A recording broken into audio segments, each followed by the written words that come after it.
સ્વામિનારાયણ અરે તારીખ આજે 27 નવેમ્બર 2025 રોજના અનુક્રમમાં આપણે શ્રી રામાનુજાચાર્ય કૃત વ્યાસસૂત્રનું જે શ્રી ભાષ્ય જે છે તે ચલાવીએ છીએ. બોલો. ગઈકાલે આપણે જોયું કે ભાઈ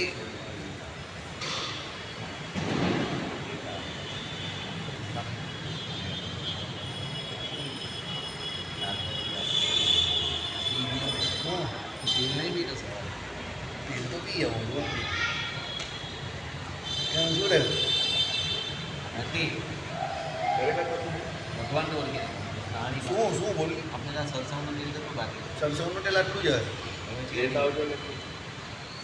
એમાં આટલી મોટી બોટલ લીધી 1.5-2 વર્ષ પહેલાં, પણ પછી ધીરે ધીરે નીચેથી કે આટલેથી નહીં ને આટલી મોટી બોટલ પેલી આટલી જ આવે ને અહીંયાથી આટલી 1 લીટરની આવે જ ને 1 લીટરની બોટલ હતી પૂરી થઈ ગઈ. રિયલી રોજ પીએ. હું તો રોજ પીવું. હસવાની વાત નહીં કરતો, રિયલી પૂરી થઈ ગઈ. 1.5-2 વર્ષ જૂની હતી, એ વપરાય એવી પણ નથી. તું જાણી ભાઈ.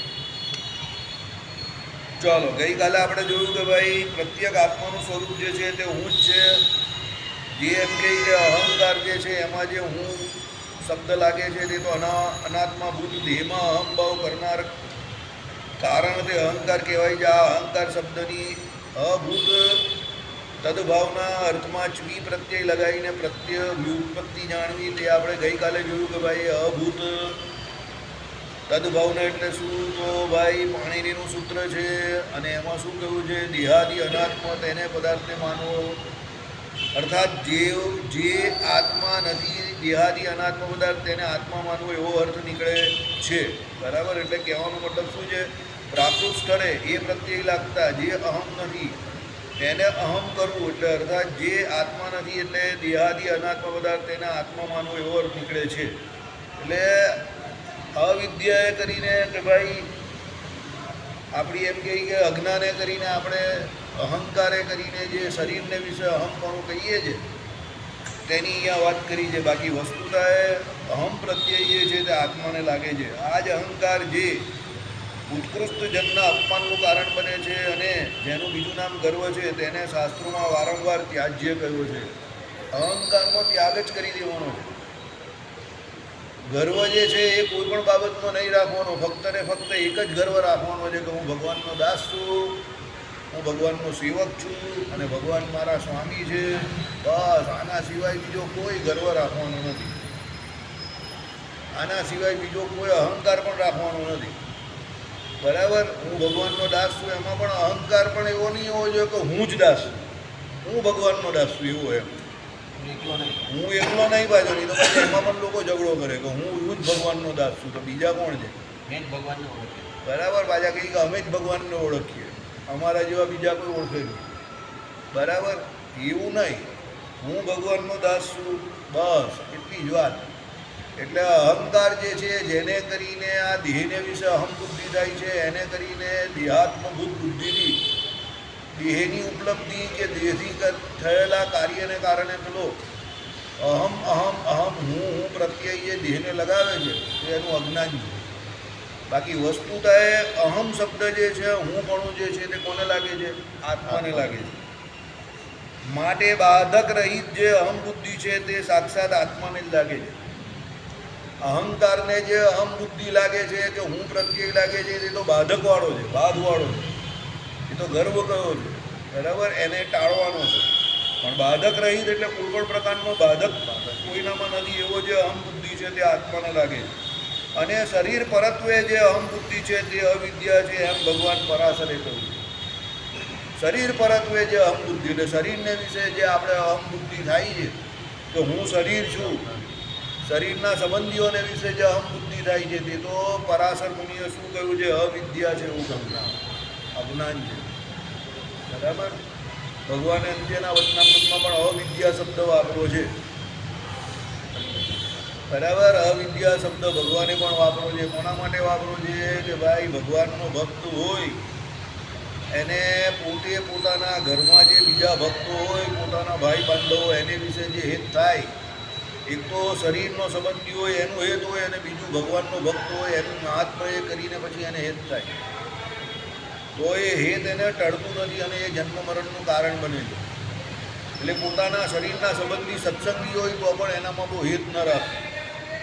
અને જે એમ કે ગુરુ હોય એની જે સેવક શિષ્ય જે હોય તે સેવા કરતો હોય તો એ સેવક બુદ્ધિએ કરીને એ જે સેવા કરે છે તો એની સેવાને કારણે એને વિશે પણ પેલા ગુરુને હેત થઈ જાય. એટલે બીજા ચેલાઓ કરતાં એક ચેલો કોઈ વધારે ગમે તો એ પણ જન્મ મરણનું કારણ બને છે. તો ભગવાને કહ્યું ભગવાનના ભક્તને ભગવાન સિવાય બીજે કોઈ પણ જગ્યા પર આ પ્રમાણે હેત થાય છે એ અવિદ્યા છે. શું છે અવિદ્યા. અંત્યનું 24મું વચનામૃત કદાચ છે, ઘરે જઈને જોઈ લેજો. ચાલો હવે ભગવાન પરાશરે કહ્યું છે તેમ તો શું કહ્યું ભગવાન પરાશરે તે સાંભળો. શ્રૂયતામ ચાપ્ય વિદ્યાયા સ્વરૂપમ કુલનંદન અનાત્મન્યાત્મ બુદ્ધિયાર હે કુલને આનંદ આપનાર અવિદ્યાનું સ્વરૂપ પણ તું સાંભળ. અનાત્મામાં જે આત્મબુદ્ધિ થાય તે જ અવિદ્યા. અવિદ્યા એટલે માયા જે છે તે કંઈ એવી નથી કે ભાઈ તમને સહેજે દેખાય. પણ અવિદ્યા તમે કહો કે માયા જે કહેવું કે પછી અજ્ઞાન જે કહેવું કે શું છે એને વિશે આત્મબુદ્ધિ થવી એ જ અવિદ્યા છે. અને એ જ સૌથી મોટું અજ્ઞાન છે. મધ્યનું 13મું વચનામૃત ભગવાન જે અવતાર ધારણ કરે છે તે કેમ ધારણ કરે છે તો ભાઈ જીવને વિશે દેહાત્મ બુદ્ધિ જે છે પોતે પોતાને દેહ સમજવો એ સૌથી મોટું અજ્ઞાન રહ્યું છે. એ અજ્ઞાનને ટાળવા માટે ભગવાન પુરુષોત્તમ નારાયણ અવતાર ધારણ કરે છે. અને જેમ કાંટે કરીને કાંટો જેમ કાઢવામાં આવે તેમ ભગવાન પોતે આપણા જેવો મનુષ્ય દેહ ધારણ કરીને આપણા અનાદિકાળથી વળગેલા એ અજ્ઞાનને ટાળે છે. કયું અજ્ઞાન? દેહાત્મ બુદ્ધિરૂપી દેહરૂપી અજ્ઞાન એને ટાળે છે. અને પછી ભગવાન જેમ કાંટે કરીને કાંટો નિસરે એમ પછી કાંટાનો ત્યાગ કરે એમ પોતે જે શરીર ધારણ કરેલું હોય એનો પણ શું કરે છે? ત્યાગ કરી દે છે. મધ્યનું 13મું વચનામૃત. બરાબર. એટલે કહેવાનો તાત્પર્ય શું છે કે ભાઈ આપણે અનાદિકાળથી જે અવિદ્યા એટલે આપણું જે આત્મજ્ઞાન જે છે એનો નાશ જે થયો છે કે જે આપણી બુદ્ધિ જે છે એને વિશે આપણે જે શરીરનો ભાવ થયો છે કે શરીર જ હું છું એ હુંપણાની આપણે જે બુદ્ધિ કે વૃત્તિ આત્મા પોતાના પ્રકાશકપણે જે કરે એની જગ્યા પર એને દેહને વિશે જે થાય છે કે થઈ છે એ જ આપણી અવિદ્યા છે અને એ જ આપણા જન્મ મરણનું કારણ છે. આપણે આ લોકમાં જે અત્યારે છે એનું કારણ આપણી આ જે આત્માને વિશે હું બુદ્ધિ એના કરતાં આપણે દેહને વિશે જે હું બુદ્ધિ કે અહમ બુદ્ધિ થઈ છે એને કારણે આપણે બધા જન્મ મરણના ફેરાની અંદર ફસાઈ ગયા છે. એ પોતે પોતાના સ્વરૂપને આપણે જો જાણી જઈએ અને પોતે પોતાના સ્વરૂપને ઓળખીને રટે બ્રહ્મ થઈને પરબ્રહ્મને રોલ બ્રહ્માનંદ સ્વામીના પદની જેમ આપણે જો ભગવાનનું ભજન નિજાત્માનમ બ્રહ્મરૂપમ દેહત્રય વિલક્ષણ એ કરીને કરવા માંડીએ. શિક્ષાપત્રી શ્લોક કયો? 116. તો પછી આપણે પણ આ લોકમાં આવવાનું થાય નહીં. કારણ કે અવિદ્યા અનાદિકાળથી આપણે વળગેલી છે એનો ત્યાગ થઈ જાય. એટલે કુળને આનંદ આપનાર અવિદ્યાનું સ્વરૂપ તું પણ સાંભળ. અવિદ્યાનું સ્વરૂપ શું છે? અનાત્મામાં આત્મબુદ્ધિ એટલે શરીરને વિશે આત્મબુદ્ધિ તે.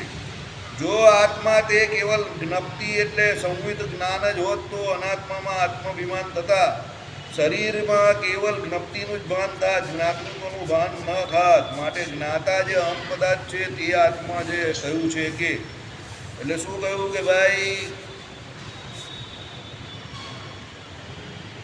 કદાચ તમે અદ્વૈતીઓ જેમ કે એ પ્રમાણે કેવલ આત્મા એ જ્ઞપ્તિ માત્ર હોય કે જ્ઞાન સ્વરૂપ કે જ્ઞાન જ હોય સંવિત જ હોય તો જ્યારે એમ કહે કે અનાત્મામાં આત્માભિમાન થાય એટલે શું થયું? શરીરને વિશે જો આત્માનું અભિમાન થાય તો શરીરમાં કેવલ શું જ્ઞપ્તિનું જ ભાન થાય એટલે શરીર જ્ઞાન સ્વરૂપ છે એવું જ ભાન થાય. જ્ઞાતૃત્વનું ભાન થાય નહીં એટલે શરીરનું જ્ઞાતાપણાનું ભાન થાય નહીં કે ભાઈ શરીર જ્ઞાતા છે આયરું અને થાય છે જ્ઞાતૃત્વનું. બરાબર. એટલે શું છે?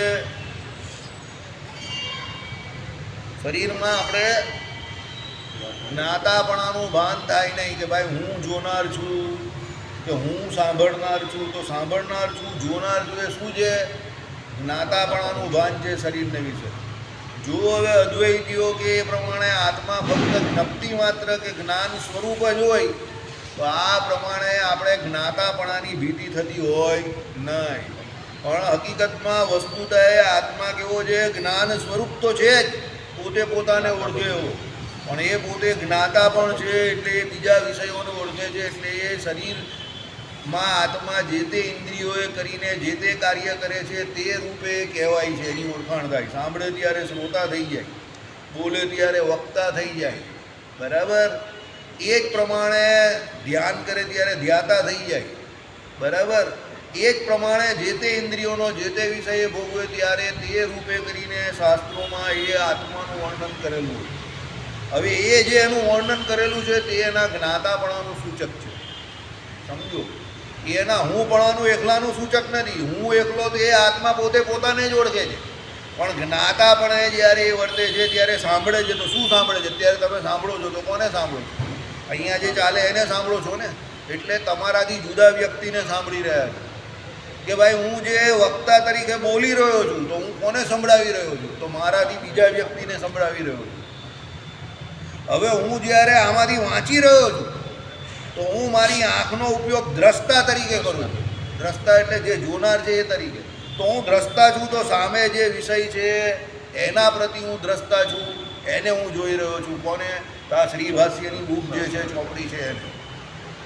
અને એમાંથી હું વક્તા તરીકે મારું વક્તવ્ય આપું છું કે મારું કામ કરું છું. એટલે કહેવાનું તાત્પર્ય એ છે કે આત્મા જે છે તે જ પોતે શ્રોતા તરીકે પણ વર્તે છે, એ આત્મા પોતે જ જે છે તે કેવો વક્તા તરીકે પણ વર્તે છે, એ આત્મા પોતે દ્રષ્ટા તરીકે પણ વર્તે છે. કહેવાનો મતલબ જ્યારે પણ આત્મા બીજા વિષયોને, બાહ્ય વિષયોને ગ્રહણ કરે છે ત્યારે આ જે અલગ અલગ રૂપે જે વર્તે છે તે આત્માનું જ્ઞાતાપણું છે. કારણ કે એ ત્યારે બાહ્ય વિષય, બીજા વિષય જે છે એને અનુરૂપ પોતે વર્તે છે, એટલે એ ત્યારે એનું જ્ઞાતાપણું છે.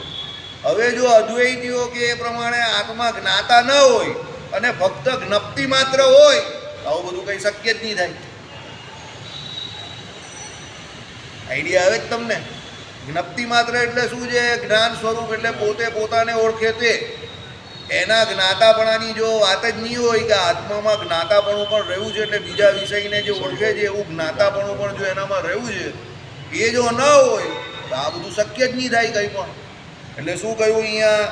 આત્મા જો કેવલ સંવિત કે જ્ઞપ્તિ માત્ર જ હોય તો અનાત્મામાં આત્માભિમાન થતા. અનાત્મામાં એટલે આ શરીરમાં જ્યારે આપણે જેમ આત્માભિમાન થાય છે તો આપણે એ શરીરને પોતાનું માનીને જ્ઞાતાપણે એ શરીરનો જ્યારે આપણે ઉપયોગ કરીએ છીએ બોલવામાં, અને અહમપણું પણ એ શરીરને વિશે આવે છે. તે કેને કારણે? આપણે જ્ઞાતા છે એટલે આવે છે, સમજો, બરાબર છે. એટલે શું કહ્યું? શરીરમાં કેવલ જ્ઞપ્તિનું જ ભાન થાય, જ્ઞાતૃત્વનું ભાન ન થાય. એટલે શરીર પણ જ્ઞાન માત્ર છે એવું જ તમને થાય, પણ જ્ઞાતૃત્વનું ભાન ન થાય. હવે જો એનામાં જ્ઞાતૃત્વનું ભાન ન થાય તો પછી એ જ્ઞાતા કે શ્રોતા કે વક્તા એ કેવી રીતે બની શકે? કારણ કે આપણે હકીકતમાં અભિમાન કેનું આવે છે કે ભાઈ હું બહુ સારો વક્તા છું, કે પછી દાખલા તરીકે તમે કોઈને કોઈની કહેલી વાત કરો ત્યારે તમને અભિમાન કેનું આવે? તો તમે બહુ સારા શ્રોતા છો, એનું મને યાદ રહી ગયું જે કહેલું તે. હવે તમે શ્રોતા બન્યા કે વક્તા બન્યા, તમને જે અહંકાર આવ્યો એ કોને લઈને આવ્યો? કારણ કે તમારો આત્મા જ્ઞાતા છે એટલે આવ્યો. કારણ કે તમારું શ્રોતા બનવું કે તમારું વક્તા બનવું એ પહેલાં તમારા જ્ઞાતાપણાને લઈને છે. આત્મા જે બીજા વિષયને જાણે છે તેનું શું છે? જ્ઞાતાપણું છે. હવે એ તમે જ્ઞાતા છો એટલે જ તમે શ્રોતા છો ને, એટલે તમે વક્તા છો ને, એટલે તમે દ્રષ્ટા પણ છો. જો જ્ઞાતા ન હોય તો પછી દ્રષ્ટા બનવાનો કોઈ પ્રશ્ન જ નહીં થતો, શ્રોતા બનવાનો કોઈ પ્રશ્ન જ નહીં થતો, વક્તા બનવાનો કોઈ પ્રશ્ન જ નહીં થતો. સમજ પડે છે? બહુ અઘરું છે, એટલું જલ્દી સમજ પડે એવું પણ નથી. જ્યારે આત્મા અહંકારને ધ્યાનમાં રાખીને જ્ઞાતા કે જ્ઞાન હોવાનું પ્રેઝન્ટેશન આપે છે, પ્રેઝન્ટેશન, ત્યારે એ શું કહેવાય, જ્ઞાન હોવાનું જ એ પ્રમાણ આપે છે મારી દ્રષ્ટિએ.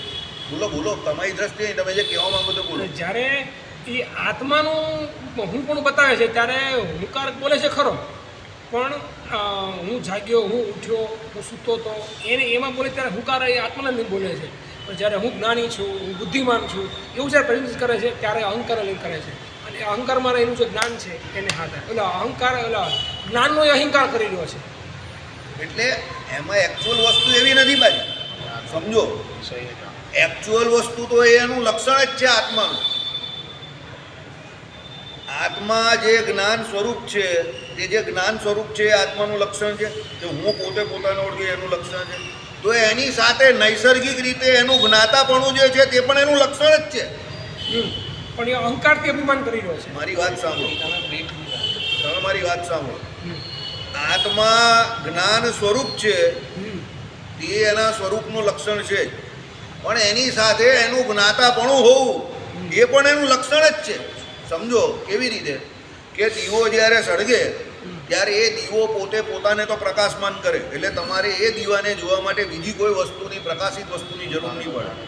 પણ એની જોડે એનું એક સ્વરૂપ લક્ષણ એવું પણ છે કે એ દીવાની અંદર જે પ્રકાશ રહ્યો એનાથી તમને બીજા પદાર્થ પણ દેખાય. તે સાહજિક રીતે જ દેખાય. હવે દીવો પોતે પોતાને પ્રકાશે છે, સમજો એમાં કંઈ વાંધો છે જ નહીં પોતે પોતાને. પણ જ્યારે એ દીવો બીજા પદાર્થોને પ્રકાશે છે ત્યારે દીવાને એવું થઈ જાય છે કે જો એ બીજા પદાર્થોને પ્રકાશવાનું સામર્થ્ય પણ મારામાં કેવું જોરદાર છે. એટલે હું કેવો સારો ધ્યાતા છું, કે હું કેવો સારો વક્તા છું, કે હું કેવો સારો શ્રોતા છું. એટલે વસ્તુતા એ જે એનું જ્ઞાતાપણું જે કંઈ છે તે છે નૈસર્ગિક જ છે. આત્માનું આપણે કહીએ ને એની પ્રોપર્ટી છે, સ્વાભાવિક છે, એ એનું સ્વાભાવિક લક્ષણ છે. સમજો. હવે એનામાં રહેલું જે જ્ઞાતાપણું જે છે કે એનામાં રહેલું જે જ્ઞાન છે એ એના પૂર્વના અને અત્યારના કર્મ અનુસારે ભગવાન શ્રી કૃષ્ણ નારાયણ જે અંતર્યામી પણ રહ્યા, યેશુ અંતર્યામી ભગવાન જે પોતે રહ્યા એ ઈચ્છા શક્તિ, ક્રિયા શક્તિને, જ્ઞાન શક્તિને પ્રેરણા આપીને એવા કરે છે. એ એના પ્રેરક છે. એટલે એનું જ્ઞાતાપણું તમે કહેવું, કે એનું તમે જે કંઈ કે શ્રોતાપણું કહેવું, કે એનું તમે જે કંઈ કે વક્તાપણું કહેવું, સમજો એમાં ભગવાન શ્રી કૃષ્ણ નારાયણ એટલે ભગવાન નારાયણ જે છે કર્મ ફળ પ્રદાતા ઈશ્વર, એ ઈશ્વરનું પ્રેરકપણું એમાં એવી રીતે છે કે એના પૂર્વના કર્મને અનુસારે અને અત્યારના કર્મને અનુસારે ભગવાન એને એ પ્રમાણેનું એના આત્માની જ્ઞાન શક્તિ એ પ્રમાણે એને આપે છે, જેને કારણે એ જ્ઞાતા પણ સારો થાય. સમજો એમાં પણ એના કર્મનો પૂરેપૂરો રોલ છે, પૂરેપૂરો રોલ છે, 100% રોલ છે. કારણ કે જ્ઞાન શક્તિ એ કોમન ફેક્ટર છે. આત્માની જ્ઞાન શક્તિ હોવી એ કોમન ફેક્ટર છે. પણ પછી એ એની જ્ઞાન શક્તિનો ઉપયોગ કેવી રીતે કરે છે એને લઈને પરમાત્મા એની ઉપર કૃપા કરે છે. સમજો. એટલે તમે જ્યારે જગત હિતાર્થે કે બીજા જીવના હિતાર્થે કે બીજા જીવનું રૂડું થાય એના માટે તમારી જ્ઞાન શક્તિનો ઉપયોગ કરો તો એ તમારી જ્ઞાન શક્તિ ડે બાય ડે વધતી જ જાય. તો પછી જ્યારે ગુંડો એની બુદ્ધિનો દુરુપયોગ કરે ત્યારે ગુંડાગીરીમાં એની બુદ્ધિ વધતી જાય છે. તો એને આપણે શું સમજવું? કૃપા સમજવી કે એની એને એ બાજુ કર્મ કર્યા તો એ બાજુ એની વધી ને પછી છેલ્લે પકડાઈ જાય ને જેલમાં જાય. ભગવાન એવું નહીં કરતા કે એની બુદ્ધિ હાલે. અને એ ભાઈ ભગવાન એને એ બુદ્ધિ નહીં આપતા. એમાં સપોર્ટ મળે નથી મળતો ભગવાન. એને ભગવાનનો સપોર્ટ કાઢી મળે. ભગવાનનો મેં તમને હજુ પણ તમે સમજતા જ નથી. તમે લોકો ટોપિક જ નહીં સમજતા. ભગવાન સપોર્ટ, ભગવાન ન્યુટ્રલ છે, એમ્પાયર છે. અચ્છા. ખેલાડીએ શોર્ટ માર્યો, હા, બાઉન્ડ્રી પર કેચ પકડાઈ ગયો તો એમાં એમ્પાયરનો શું એમ્પાયર આઉટ આપી દેશે. એ જ ખેલાડીએ માર્યો અને બોલ દડો બહાર ગયો તો એમ્પાયર શું કહે છે? 6. હવે એમાં એમ્પાયરનો પેલા ખેલાડીને આઉટ થવામાં, 6 મારવામાં એમ્પાયરનો શું રોલ છે? બસ ભગવાન એમ્પાયર છે. ભગવાન એમ્પાયર છે અંદર બેઠેલા. સમજો. પેલો બોલર દડો નાખે છે અને બેટ્સમેન એને રમવાનું છે. આ નૈસર્ગિક રીતે ક્રિકેટની રમત ચાલે. બોલરનું કામ શું છે? બેટ્સમેનને આઉટ કરવું. ને બેટ્સમેનનું કામ શું છે? રન કરવા. સમજી ગયા? પણ આમાં એમ્પાયરનો શું રોલ છે? Out, not out, 2 run 4 run જે થાય એ જ એને આપવાના છે. ભગવાન એમ્પાયર છે. ભગવાન તમારા આત્માની અંદર બેઠેલા છે. તમારા આત્માને જે જ્ઞાન શક્તિ આપવાની એ જ્ઞાન શક્તિ તમારા પૂર્વ કર્મને અનુસારે ભગવાને તમને આપી દીધી. હવે તમે અત્યારે જે જ્ઞાન શક્તિનો ઉપયોગ કરશો એ પ્રમાણે એમાં જે કંઈ ફેરફાર થવાનો હોય તે થશે. નેચરલ. દારૂ પીશે તો ગાળાગારી કરશે, ગટરમાં પડી રહેશે, ઘરવાળા એને ધૂતકારશે, બહારવાળા એને ધૂતકારશે. તો એ એની રિસ્પેક્ટ જે છે સમાજમાં ગુમાવશે. તો એમાં ભગવાન થોડા જવાબદાર છે? એને દારૂ પીધો એટલે એની જ્ઞાન શક્તિ ઘટી ગઈ, એને મારીને ગાળાગારી કરી. મંદિર આવશે, સેવા કરશે, પૂજા કરશે, ભજન કરશે, કીર્તન કરશે, તો એને કોઈ ન ઓળખતું હશે તો પણ મહિનો 2 મહિનો આવશે તો ઓળખતા થશે ને પૂછતા જશે, સરદારજી આપ ક્यों यहाँ आ रहे हो, क्या कर रहे हो, कैसे व्यवस्था है, कौन है, सब पूछेंगे. આચાર્ય મહારાજ પણ પૂછશે એમને કે અહીંયા કેમ આવો છો, આમ તેમ કેમ. મંદિરે આવે છે, જ્ઞાન શક્તિનો સદુપયોગ કરે છે. સમજો, આઈડિયા આવે છે હું તમને કહું. એટલે જ્ઞાન શક્તિ એટલે જ્ઞાન જે હોવું એટલે જાણપણું, જ્ઞાન એટલે જાણપણું, એ આત્માનું સ્વાભાવિક લક્ષણ છે. વાઘ, સિંહ જે કંઈ હોય છે, હવે કૂતરા બિલાડા છે, કૂતરા છે, પછી બિલાડા છે, કે પેલી ગાય છે કે ભેંસ છે, આ બધા ઢોર ઢાખર જે કંઈ છે, તો પેલો વાઘ કે સિંહ આવે તો કેવા ભાગે છે. તો એનામાં પણ એવું જાણપણું રહ્યું જ ને કે એ મને મારી નાખશે. એનામાં એ જાણપણું તો રહ્યું જ છે ને. એને કોઈ કહેવા જાય કે તને મારી નાખશે, પણ પેલો સિંહ આવે તો હમણાં જ મેં પેલા સમાચારમાં જોયું, એક સિંહ આવ્યો તો બધા ગાય ભેંસ બધા ધડાધડ દોડીને ભાગતા હતા જાન બચાવવા માટે. સમજો, એટલે જ્ઞાન શક્તિ તો જીવની અંદર સ્વાભાવિક રીતે રહેલી જ છે, અને એની જોડે એનું જ્ઞાતાપણું પણ સ્વાભાવિક રીતે રહેલું છે. અને જીવ અનાદિકાળથી જે કર્મ કરે છે તે પ્રમાણેની જ્ઞાન શક્તિ જે છે, શું આવ્યું, જ્ઞાન શક્તિનો શું થાય છે, સંકોચ અને વિકાસ થાય છે. તમે સત્સંગમાં આવો, રોજ આવો, સત્સંગની અંદર જે કંઈ સત્સંગમાં ચાલે એમાં ભાગ લેવો પૂરેપૂરો, એને સમજો, ઘરે પાછા સમજો, તો તમારી જ્ઞાન શક્તિ જે છે, સમજો, એ જ્ઞાન શક્તિની અંદર આ વિષય સંબંધી જે કોઈ જ્ઞાન જે છે કે જાણપણું જે છે તે વધે. તમે 20 વર્ષ સુધી તત્વજ્ઞાનનો ઉપયોગ જ નહીં કરો કોઈ પણ પ્રકારે, સાંભળવામાં, બોલવામાં, સમજવામાં, તો તમારી જે અંદર જે વિષય હતો એ વિષય, એની પર તમારી પકડ જે છે તે ગ્રીપ છે તે ચાલી જાય.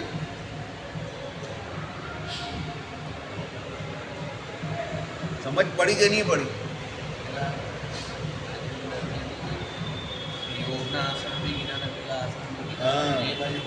જે બાજુ બુદ્ધિ વધારે એ બાજુ બસ.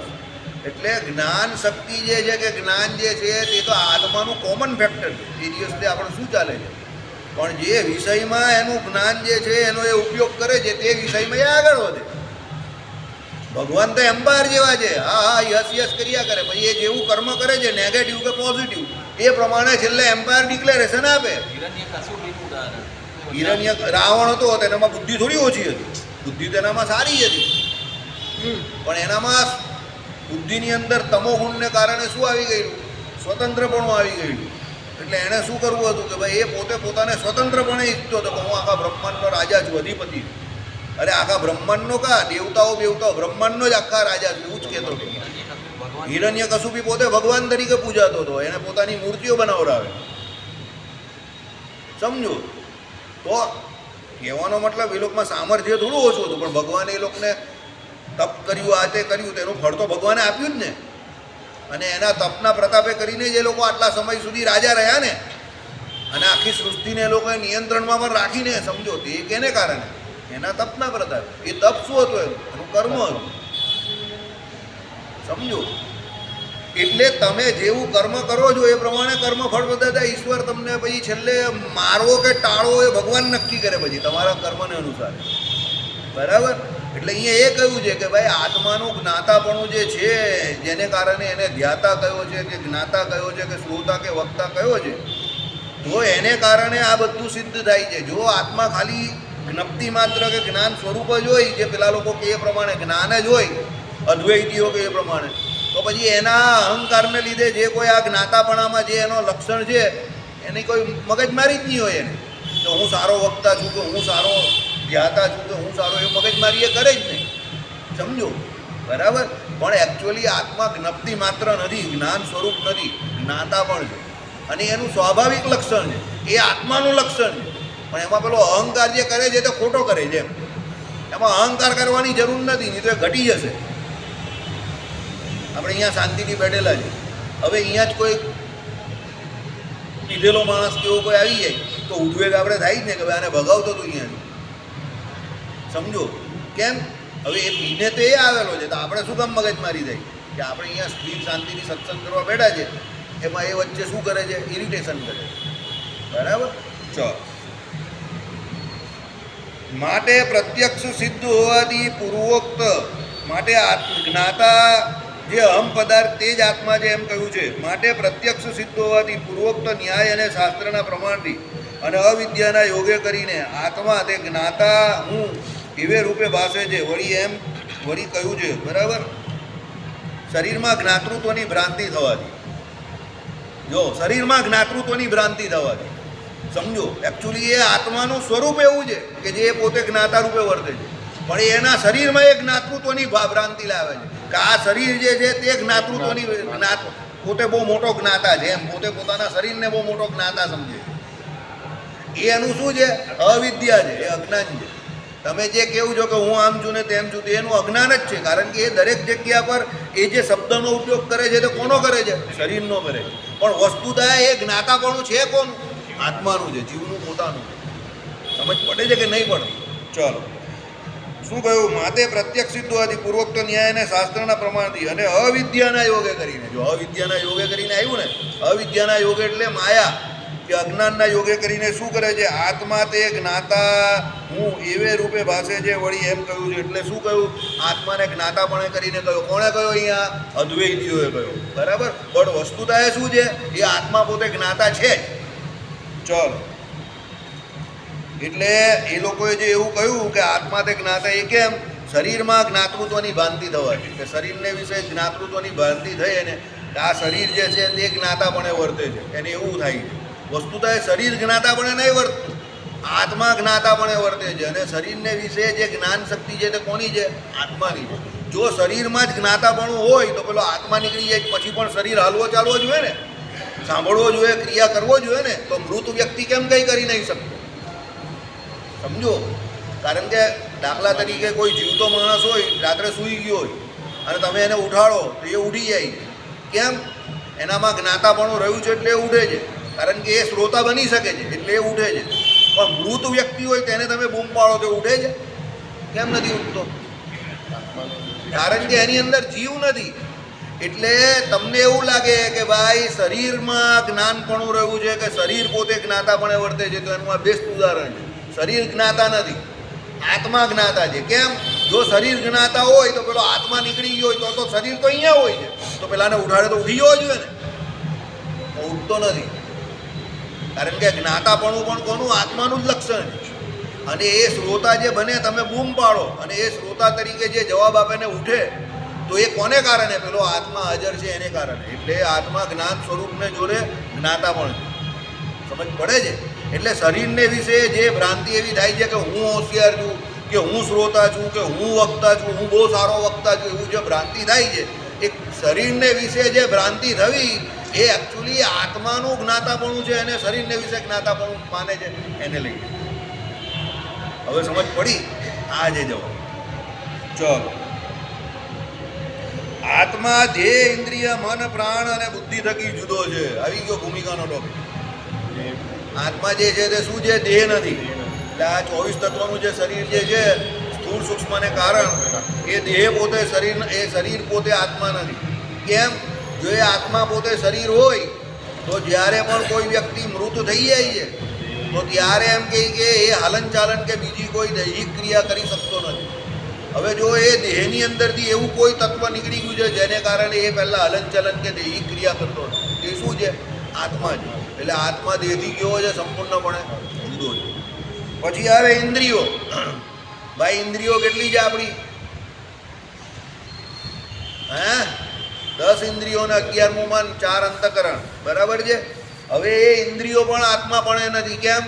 દાખલા તરીકે તમારી કોઈ ઇન્દ્રિયોને કંઈ નુકસાન પહોંચ્યું, નાકે કરીને તમને સાંભળવાનું બંધ થઈ ગયું, એને ઇન્દ્રિયના દેવતા તમારા ઉઠી ગયા, સૂંઘવાનું, કાને કરીને સાંભળવાનું કોઈને બંધ થઈ ગયું. જે તે પ્રમાણે કોઈનો હાથનો જે છે તે હસ્તભંગ થયો, કોઈનો પગનો જે પાદભંગ થયો, એવું કંઈક થયું, તો એને કરીને પેલો મરી નહીં જતો. કેમ? એનો આત્મા અંદર છે શરીરને વિશે.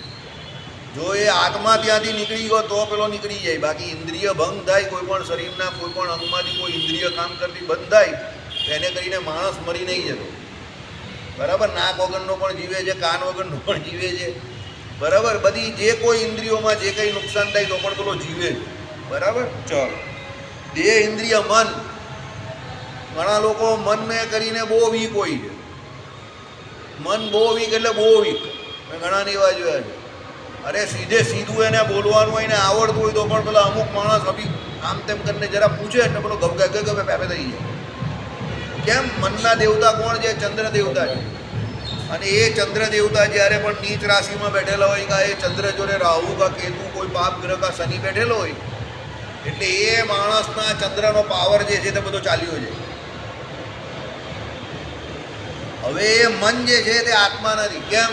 સમજો, મન અને આત્મામાં બહુ ફરક છે. મન બધા સંકલ્પ વિકલ્પ બધું જે કરે છે, બરાબર છે, એ મનને આત્માનું શું કહ્યું? સૌથી નજીકનું મિત્ર કહ્યું. એટલે જેનો જેવો આત્મા એવું એનું મન છે.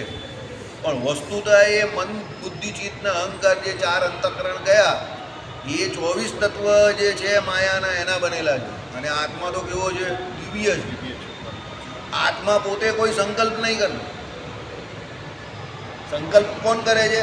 મન કરે છે. બુદ્ધિ શું કરે છે? નિશ્ચય કરે છે. હા, પણ એ મન બુદ્ધિ ચિત્ત ને અહંકાર એમાં જે એનું કાર્ય કરવાની જે જ્ઞાન શક્તિ જે છે તે કોની છે? આત્માની છે. આઈડિયા આવે છે? હવે આત્માની હોય તો પેલો મન બુદ્ધિ ચિત્ત ને અહંકાર કંઈ કરી શકતા નથી. બરાબર? ચલો, પ્રાણ તો પંચ પ્રાણ કયા કયા?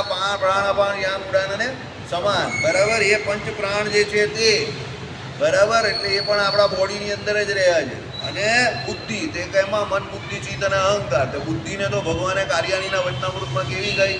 જડ કહી. કે ભાઈ અહીંયા લૌકિક રીતે સામાજિક રીતે તમે એવું કહો કે બહુ બુદ્ધિશાળી વ્યક્તિ છે, પણ બુદ્ધિ તો વાસ્તવિકતામાં કેવી છે? જડ છે. બુદ્ધિને વિશે જે જ્ઞાન શક્તિ રહી છે તે કોની રહી છે? આત્માની રહી છે.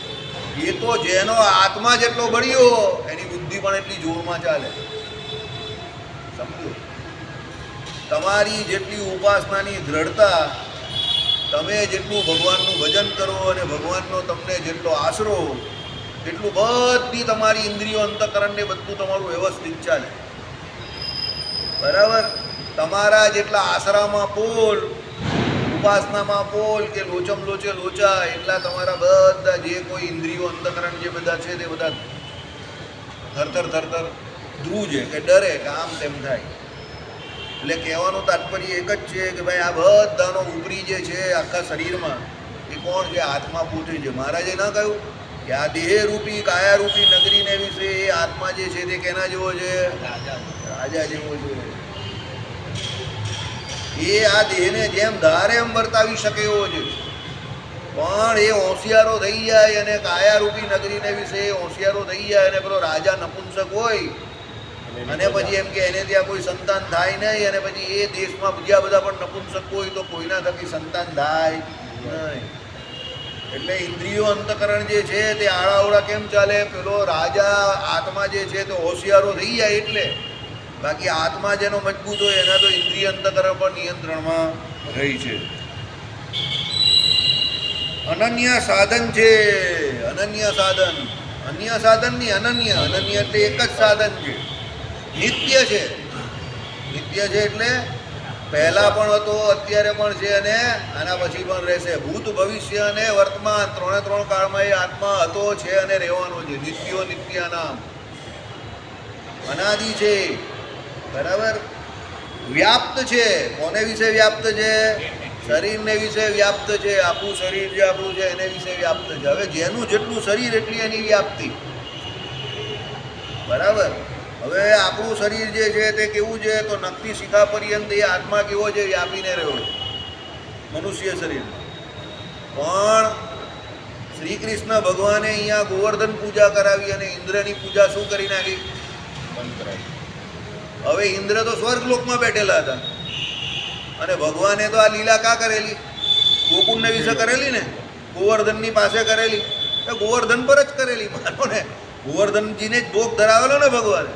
તો હવે ગોવર્ધનજી કાં અહીંયા યુપીમાં અને ઇન્દ્ર સ્વર્ગમાં. તો ઇન્દ્રને કઈ રીતે ખબર પડી કે ભાઈ નીચે જે એમ કહે કે આમાં યુપી વ્રજ જે કહ્યું ત્યાં એમ કે મારી પૂજા આ લોકોએ વ્રજવાસીઓએ આ વખતે બંધ કરીને બંધ કરાવનાર કોણ? તો પેલો યશોદા કા નંદ લાલા, એણે બંધ કરાવી દીધી ને આ ગોવર્ધનની પૂજા કરાવી. એટલે પછી ઇન્દ્રએ શું કર્યું?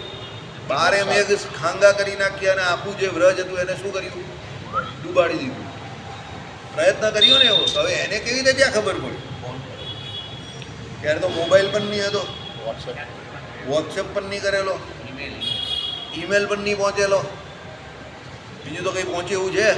નેટ, ઓનલાઈન નેટથી ફોન થાય એ પણ નહીં થયેલો, તો પછી ઇન્દ્રને ખબર કેવી રીતે પડી? ઇન્દ્ર જે છે એ કોણ છે? દેવતા છે. તો ઇન્દ્રની જે કેપેસિટી કોની? જ્ઞાનની, એટલે ધર્મભૂત જ્ઞાનની કેપેસિટી. તો દેવતાઓની ધર્મભૂત જ્ઞાનની કેપેસિટી કેટલી? સમસ્ત બ્રહ્માંડ. આપણું કેટલું છે? નખથી શિખા પર્યંત. તો એ લોકોનું શું છે? આખું બ્રહ્માંડ જે છે એમાં એ લોકો વ્યાપીને રહેલા છે. તમે વિચાર કરો, વાસુદેવભાઈ તમને કોઈ મળેલું જ નહીં, હું ફેંકા ફેંકી કરો છો બોલ બોલ. હવે એ દેવતા જ્યારે પેલી સિરિયલમાં બતાવે તો આપણા જેવા તો દેખાતા હોય છે,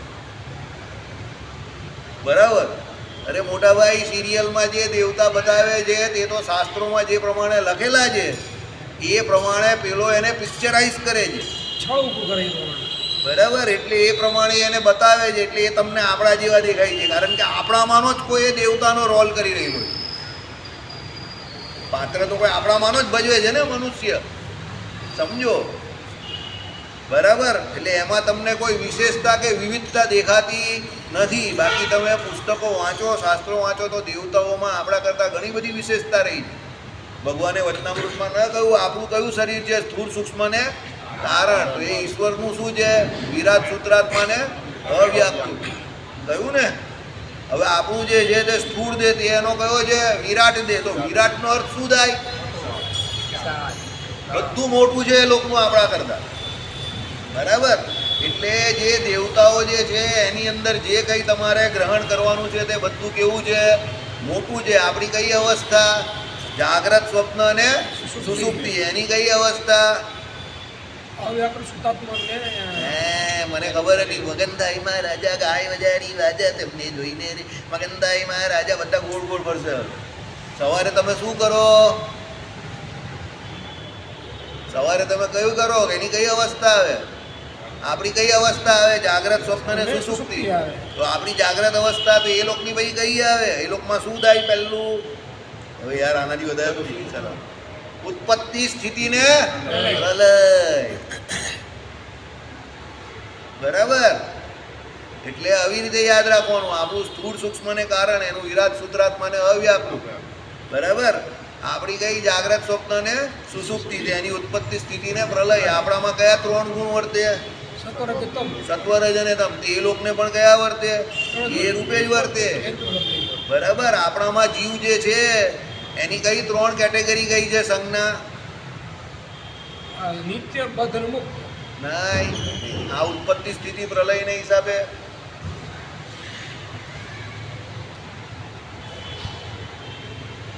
કઈ છે ને? વિશ્વ, તેજસ ને પ્રાજ્ઞા. પેલા લોકમાં દેવતાઓમાં કઈ છે ને? એ બધી આમાં હિરણ્ય ગર્ભની અવસ્થામાં, હિરણ્ય સત્સંગી જીવનમાં શું આવ્યું કે એ હિરણ્ય ગર્ભ જે છે તેનો આ જીવાત્મા જે છે એને શું કહ્યો? વિશ્વ. પછી પેલામાં શું કહ્યું? તેજસ અને પ્રાજ્ઞ. અને જ્યારે એ જીવ મુક્તિને પામે એની છેલ્લે કઈ અવસ્થા? તુર્ય પદને પામે. તો તુર્ય બધું ભૂલી જાવ છો, આજનું આજે ને કાલનું કાલે. તુર્યની સમજો. એટલે આ પ્રમાણે આપણામાં અને એ દેવતાઓમાં આટલો બધો તફાવત જાણવો. બધું દેવતાઓનું ને આપણું સેમ ટુ સેમ નથી. આપણામાં જે બધું અલ્પ છે તે એ લોકમાં કેવું છે? મહત છે. આપણું ધર્મભૂત જ્ઞાન આપણા નખથી શિખા પર્યંત, એનું ધર્મભૂત જ્ઞાન ક્યાં? સમસ્ત બ્રહ્માંડને વિશે વ્યાપીને રહેલું છે. સમજી ગયા? હવે એ શાસ્ત્રોમાં ઉપચારે કરીને એમને જે ઈશ્વર કયા એ પણ એટલે જ કયા છે કે એમને ભગવાનનું ભજન આપણાથી વધારે કરેલું છે, સકામ છે, પણ એમની ઉપાસના આપણા કરતાં વધારે મોટી છે. એને કારણે એ લોકો ઈશ્વર પદને પામેલા છે. એટલે શ્રીજી મહારાજે શું કહ્યું? રસ્તામાં ચાલતા કોઈ પણ દેવ મંદિર આવે તો એને શું કરવાનું? નમસ્કારમ, બરાબર? હા, કોઈ પણ દેવનું મંદિર આવે તામસી દેવતા સિવાય તે બધે શું કરવાનું? બની શકે ચાલતા હોય તો ચપ્પલ બપ્પલ કાઢવાની, દેવનું દર્શન કરવાનું ને નમસ્કાર કરવાના, બરાબર? કેમ એવું કહ્યું?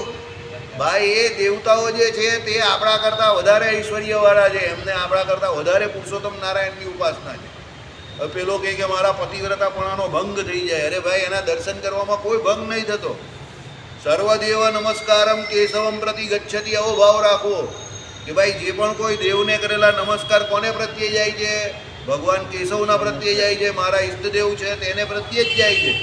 એમ માનીને બધા દેવને રસ્તે ચાલતા કોઈ પણ મંદિર આવે એને નમસ્કાર કરવા. આવી એક કથા હતી જોરદાર.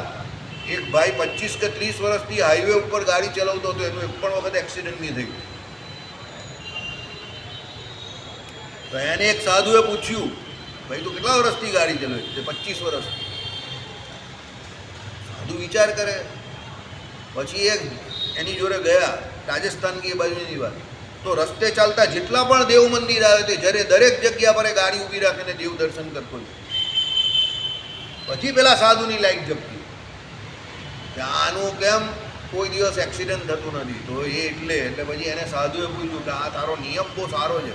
એ કહે કે મને મારા ગુરુએ કહ્યું કે તારું કામ જોખમી છે, એટલે જે તે સ્થળના જે તે જગ્યા પર જે દેવ મંદિર આવે ત્યાં તારે શાંતિથી ઊભા રહીને શું પગે લાગીને દર્શન કરવા. 10 મિનિટ ગાડીને ઉભાવી દો, પછી આગળ વધવા. 24 થી 25 વર્ષ એ હાઈવે પર ગાડી ચલાવતો હતો, એને કોઈ દિવસ ખરોચ તક નહીં આવે. અને જેટલા પણ સાધુ પુરુષ હોય બધાને કોઈ જગ્યા પર બધા મંદિરોને બધે ફરવા લઈ જાય ને તીર્થોમાં, એ બધાને લઈ જતો. સમજો એટલે શું છે? દેવતાઓનું ધર્મબુદ્ધ જ્ઞાન આપણાથી બધું વધારે છે. એટલે ભગવાને ભલે કહ્યું હોય કે ભાઈ બ્રહ્મા વિષ્ણુ મહેશ કે જે કંઈ છે તે બધા પટેલ છે ગામના, બરાબર, પણ એ આપણી આગળ પટેલ નથી, એ તો ભગવાન આગળ પટેલ છે. આપણી આગળ તો એ બહુ મોટા છે.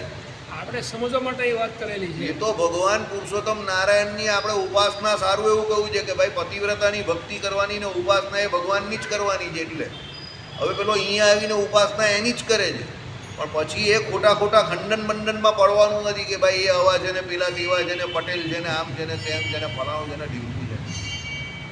બરાબર, સમજો તમારી ઓળખાણ મોદી સાહેબ જોડે છે, તો એનો મતલબ એવો નથી કે અહીંયા ભૂપેન્દ્રભાઈ આવે તો તમે એને માન સન્માન નહીં આપો. તમે કહો હું મોદી સાહેબનું આને હું માળ લેવા દે. ભાઈ ભૂપેન્દ્રભાઈને બી ખોટું લાગે, સમજ્યા? એટલે પછી ભૂપેન્દ્રભાઈ છે ને મોદી સાહેબને કહે પેલો મને માન સન્માન નહીં આપતો. એટલે મોદી સાહેબ પોતે કંઈ કરે નહીં, ભૂપેન્દ્રને જ કહે કે આને જરા એક રાત અંદર નાખી દે, એનો ફોન મારી ઉપર જ આવવાનો છે. એટલે એના માણસને કીધું પેલો ફોન આડો ઉચકતો જ નહીં, એને આજે રાત્રે અંદર રહેવા દેવાનો છે. ભૂપેન્દ્રભાઈનું એ અપમાન કરેલું છે. તમે ગમે એટલા ફોન કરો એટલા ઉચકે નહીં ત્યાં, કારણ કે એ બધા અંદરથી તો એક જ હોય. બરાબર, હા. પેલો કહે કે એ માનગઢ પોલીસ સ્ટેશન હે, એટલે પેલો ઉચકીને શું કહે, હા એ માનગઢ પોલીસ સ્ટેશન હી હે, એમ કરીને ફોન મૂકી દે. પણ કામ કંઈ કરે નહીં. કેમ? ભૂપેન્દ્રભાઈનું અપમાન કર્યું ને. મોદી સાહેબ ભલે ઓળખે પણ ભૂપેન્દ્રભાઈનું અપમાન થાય નહીં. એમ ભગવાન શ્રી કૃષ્ણ નારાયણ કે પુરુષોત્તમ નારાયણની ભલે તમે ઉપાસના કરો, પણ આ બધા બ્રહ્માંડના જે અભિમાની દેવતાઓ જે છે તે બ્રહ્માંડનો કાર્યભાર કોની આજ્ઞાથી ચલાવે છે? ભગવાનની આજ્ઞાથી ચલાવે છે. એટલે એનું અપમાન કરવું નહીં, નહીં તો ભગવાન એનો ફોન બી બંધ કરી નાખશે. બરાબર, ચાલો. શ્રીપતિ શ્રીધરમ સર્વદેવ